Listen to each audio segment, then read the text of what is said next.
Hey everybody, welcome to episode 7 of RestorationZ, where I'm basically taking my 2008 Suzuki DRZ400SM, stripping it down completely, sorting out a load of problems with it. There may be a mild amount of tarting up, but there's going to be a lot of just restoring what's already here, cleaning stuff up. It'll be an interesting thing. In the last episode, we actually got really ahead and got the engine out, and we're at this point. Before I start cleaning that, I want to sort through the stuff that's come off the bike. And there isn't a lot of it, so it's quite impressive actually. Let me show you this. Okay, so obviously you've got the bike there, which is the frame and the front end, and there's a little pile of bits as I'm sorting out at the moment. The swing arm, the engine, subframe, plastics, tank, which happens to sit perfectly on that bin like it's a stand. There's some electrics, and the rest of it is just in this box. This looks spread out, but basically that all fits in this box pretty much. All the electrics and everything was in here, and I'm now going through and sorting out what needs to just go in a pile, like the electrics, and we basically just go through this part by part, organise it all before we start the cleaning process, so we know where everything is and we know what we're doing. Now, as I say, we are doing a restoration series, and I'm not looking to do, the whole strip all the parts off and just throw on half the bike's value in parts, back on in third-party stuff. I want to restore this bike, but the plastics, in my opinion, were a bit, well, they are beyond proper redemption, because although, yes, you can sand and polish them, you're never going to get the deep scratches out. When you go through a surface and you're polishing, if you have a deep V in it, or a scratch, you can never get to the bottom of it without digging through all that material. It's basically, they are done. They've had a hard life. But getting hold of them in the UK is really difficult. And I thought, if you don't ask, you don't get. I might as well try this. So I contacted Suzuki UK. I had worked with them in the past when I worked with Loomies. I did some organisation work with them. And I've made my contacts there and spoken to people and met the odd person here and there over the years when I've been at different events. So, they don't completely not know me. So between Suzuki UK and Haslemere Motorcycles, they are going to hopefully arrange a whole new set of plastics for the DRZ in blue and white, OEM, for the build series and for me, which is absolutely amazing. So as long as that all goes ahead, that is an absolutely gigantic thank you to Haslemere Motorcycles and Suzuki UK for getting involved on this build.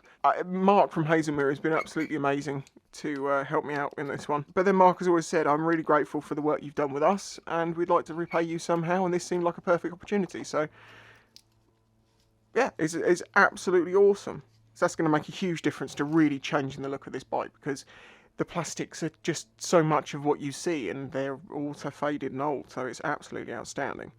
Very excited about that. Clutch throttle cable go up there, handguards go over here. Oh, another thing, it would appear that one of my patrons is offering to get a set of bars for Derek. I'm not sure if that's a definite yet or what the deal quite is with that, but if they are, that's amazing, so, thank you to them.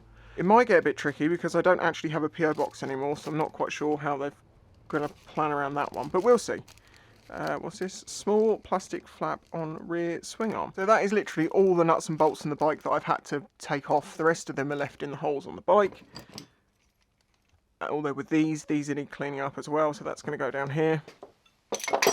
Right, I now have a clean box and a pile of dirty things, so I'm going to go through and clean up the ones that are the easiest, get them in here first, and then go from there. Okay, first up, airbox. Pop out the filter, which is very, very new, as you can see. I've been still thinking about what I'm going to do about the frame itself, like whether I'm going to paint it or this, that, the other.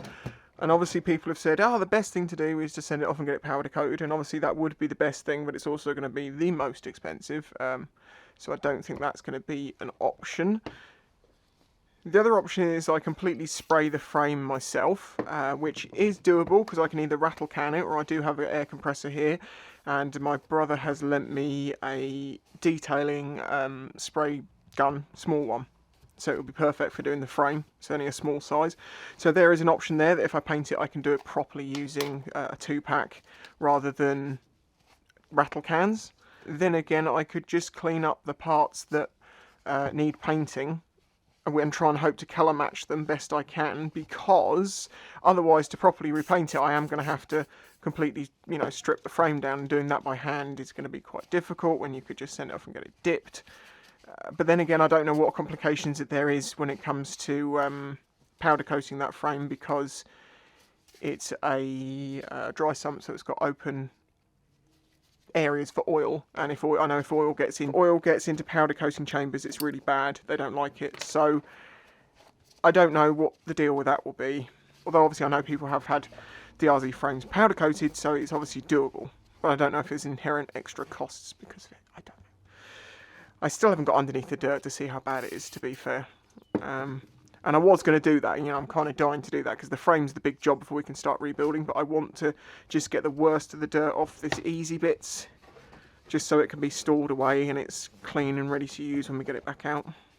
Of course, the other issue is if I want to get it powder coated, I need to find someone who can powder coat it, but not only that, I need to get it to them, and obviously I can't post a frame, so I'd have to then get a lift from someone somehow. Yeah, so it's not impossible that it'll happen, but it's equally quite unlikely. So I think for logistical ease and for monetary ease, spraying it myself, even if I have to do it with a 2-pack, you know, like completely cocoon off this garage into like plastic to try and have a proper spraying area, that would probably be cheaper and easier than sending it to get it done. But the results obviously may not be, well, won't be as good as powder coat, and won't be good as a professional. It's better. So I had to get a drink. Hay fever, I'm telling you, is kicking my butt this year. I'm taking antihistamines that's stopping me, you know, the whole like nose stuff and the eyes and all of that. But it seems like it's giving me a bit of a sore throat, which comes and goes. Don't worry, it's not the COVID. It is just hay fever. It's been going on for weeks. Oh, another person I need to thank is Jack. Now name pronounced Gover. He's one of my patrons. Basically, he noticed that I could, while I was taking the bike apart, I could really do with an impact driver, even one of the manual ones, you know, the like Halford cell. And he basically sent me some money through PayPal and said, "Hey, buy one of those impact drivers. It's going to save you a lot of bother." But then he was like, "It might be a bit late now, actually." But actually, it's not, because I have a stuck fastener in my swing arm chain guide that I was like, "Yeah, I'm just going to have to leave this for now." I could really do one of those Hammer impact drivers, and I'll have one arriving today. So Jack, huge thank you to you as well. So a huge thanks to all the people that I've mentioned and to my patrons for helping support this channel. Without you, none of this would be possible, so thank you. I hope the end result of doing all this will be quite nice. I'm just worried it's going to look exactly the same, because it will just be pretty much a stock DR, but obviously with things like the handlebars, and there's a few other bits and pieces we can change. Nothing too ridiculous, hopefully. Though I did actually ask Lectron if they were interested in sending me over a carb. Oh, and they may be, they may not be. But it's not the end of the world. If not, I'll clean up my own carb anyway. Obviously that one's quite a big hope. But then if I can get Suzuki UK themselves to get involved in this, maybe I can get anyone involved. But again, I don't want to just throw millions of third-party parts at it. I want it to still be the bike that it is, but be the best it can be. Oh, you know what would be useful for this? This is something Dremel sent me to do a review on, and since I've done that review, I've just used this non-stop in so many different applications. I'll be honest, when I first got it, I thought, well, why would I want one that's underpowered and, you know, you just have a lead on it, it'd be so much easier. It's not, it's so handy. They do 3 types of these little plastic bristle brushes. You have the little drum ones, the little pointy ones, and the wider ones. So between these 3, I should be able to get into every nook and cranny. And I was just starting to wonder how on earth I was going to clean down in this bit. But this, perfect. I'm doing it at a super low speed. Just giving that a blow off the airline. I think this is almost done now. One nice thing is that where we've recently had a clear out, I've got literally an entire bin bag full of rags, which is going to make cleaning this bike a dream. I'll give these a once over again as they go back on the bike, but I just wanted to get them clean so they're like in storage clean, not in storage dirty. I've just done the catch can in like 5 minutes. Literally just spray it over WD-40, use a little nylon brush, slow speed, get in all the nooks and crannies, wipe it all down. Then use a drier, cleaner towel to take off all the excess. There we go. Looks pretty good. Okay, well that's the plastics. Next up is the tail tidy. I think, going on the way that the paint's peeling off this, I'm just going to wire wheel this and see what we're left with. It's aluminium, so it's going to need to be cleaned up to be reused, whatever. Obviously this is a pillar drill, but honestly, 95% of the time that this thing's been in this garage, it's held onto wire wheels because they're just so helpful for stuff like this and for all sorts of things to just be there.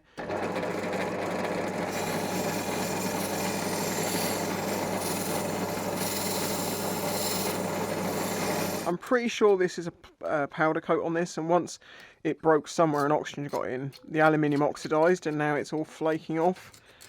But annoyingly, it's not flaking off that easily. So I'm having to actually like persuade it with a little razor, and then I'll go over it with the wire wheel.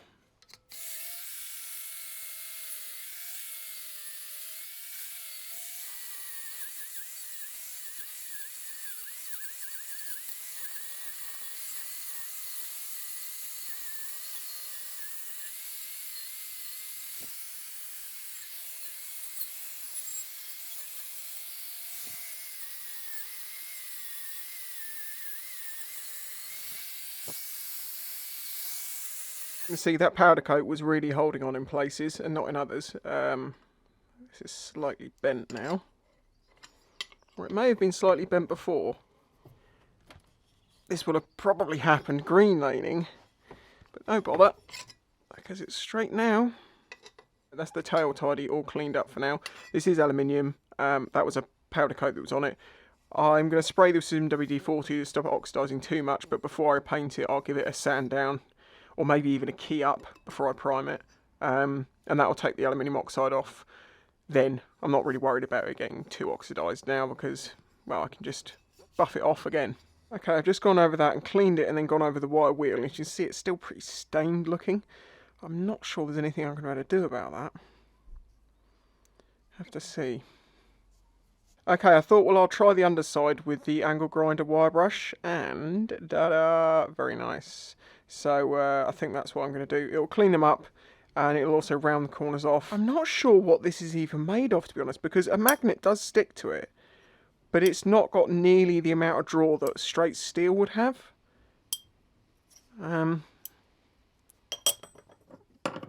Look, here's a piece of steel, and I have to really try to pull it off this. So what, a low-grade stainless steel? Something else entirely?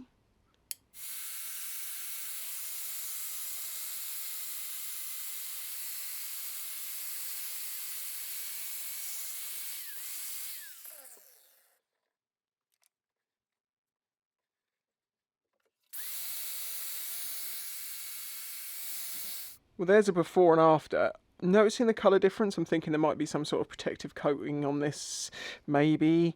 I'm not sure, but it's nasty, so I've cleaned it up anyway, and I'll see how these go. If it comes to it, I might have to respray them, otherwise I'll just polish them up and they'll be fine.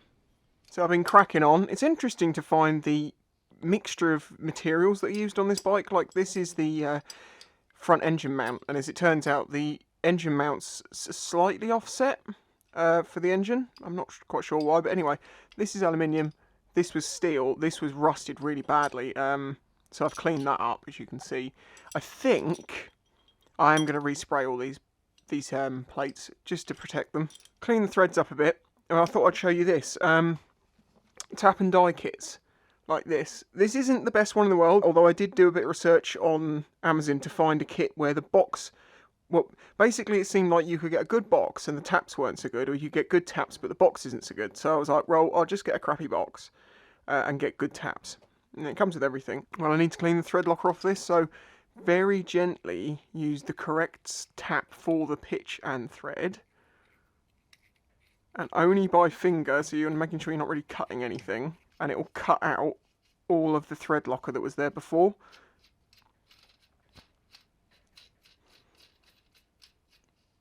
I tried using the wire wheel, it was not coming out of the bottom of the threads. There we go.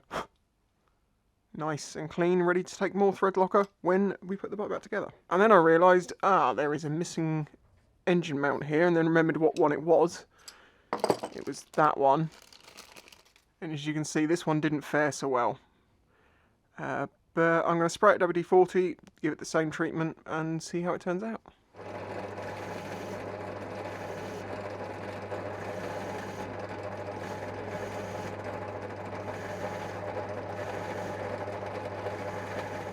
That cleaned up pretty well. There is a few pit marks along the shaft, which aren't a huge issue. There we go, that's perfectly good for me. I'm not trying to make these look perfectly new, I just want to clean them.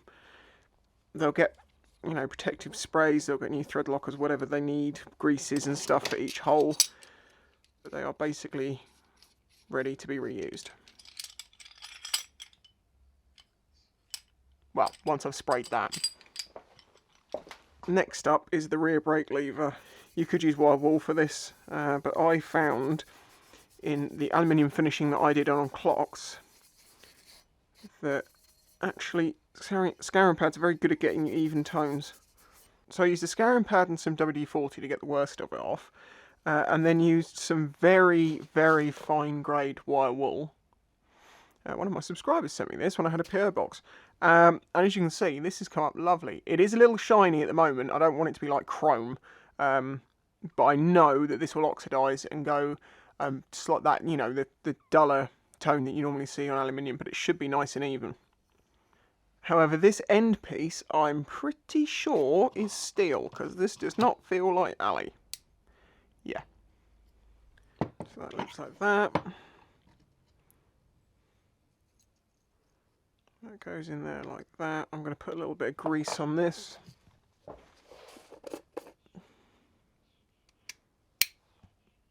Push the pin through. This is a perfect example of a you shouldn't do this, but I'm going to do it, and loads of people do it. This split pin is actually in perfectly good nick still. There you go, all back together, working nicely. This is the main pin that it pivots on, and that to me looks like a grease ring. I'm not going to pack it with grease until I fit it on the bike. I do want to replace these split pins because I think these have been done up a couple of times. But for now they can just hold the parts together. Well, there you go, one refurbished rear brake lever. As I say, it's a little bit shiny now, but it is already starting to dull, so that will go a nice even tone. Sweet. This feels really nasty and gungy, so I'm actually going to stick this... I'm actually going to put this in paraffin. I'm going to stick it in paraffin for an hour and let it break up everything that's on it, and hopefully that should get most of this off. I realised I forgot to show you an after of the axle, so I filmed this later on and just shoved it in. As you can see, it's cleaned up nicely, apart from it has got some pitting in it. Now, it's not structurally a problem, and I'm going to be happy to use this for now, but I will be looking into getting a new one eventually. But it goes to show that that's where it locked up on the pin. It wasn't on the swing arm, it was all on the engine. You can just see it all there on that band. So I need to make sure I clean out the hole in the engine really well as well.